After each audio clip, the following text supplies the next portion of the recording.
Hello friends, எப்படி இருக்கீங்க? Saudi அரேபியாவுக்கு எல்லா பேரண்ட்ஸ்க்கும் ஒன்று சொல்கிறேன். பெண்களை வேலைக்கு அனுப்புறதா இருந்தால் சவுதி அரேபியா அனுப்புங்க. மற்ற ஊர்லாம் வேண்டாம். ஏன்னா சவுதி அரேபியாவில் தான் பெண்களுக்கு சேஃப்டி. உங்கள் குழந்தைங்க, உங்கள் பெண் குழந்தைங்க வேலைக்கு வராங்கன்னா நீங்கள் தைரியமாக இருக்கணும்னா அது சவுதி அரேபியா நாட்டில் மட்டும்தான் எனக்கு தெரிஞ்சு.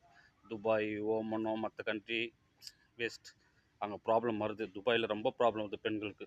ஆனால் சவுதி அவ்வளோ சேஃப். ஸோ நீங்கள் நம்பி உங்கள் வீட்டில் இருக்கிற பெண் குழந்தைங்க வேலைக்கு அனுப்பணும்னு இருந்தால், வெளிநாட்டுக்கு அனுப்பணும்னு இருந்தால் அது நீங்கள் சவுதிக்கு அனுப்புங்க. வேறு எந்த நாடும் வேணாம். சவுதி அவ்வளோ சேஃப். பெண்ணுக்கு ஒரு பிரச்சனைனா கவர்மெண்ட்டே இறங்கி செய்யும். அதனால் நீங்கள் தைரியமாக உங்கள் பெண் குழந்தைய வேலைக்கு அனுப்புங்க. சவுதி மட்டும் அனுப்புங்க. எனக்கு தெரிஞ்சு சவுதி மட்டும் அனுப்புங்க. துபாயெல்லாம் அனுப்பிட்டிங்கன்னா அங்கே இருக்க கல்ச்சரே வேறு மாதிரி மாறுது. எனக்கு தெரிஞ்சு சில பேர் பாவம் ஒரு பொண்ணுங்க கஷ்டப்படுறாங்க. ஸோ சவுதிக்கு அனுப்புங்க. ஓகே, பாய்.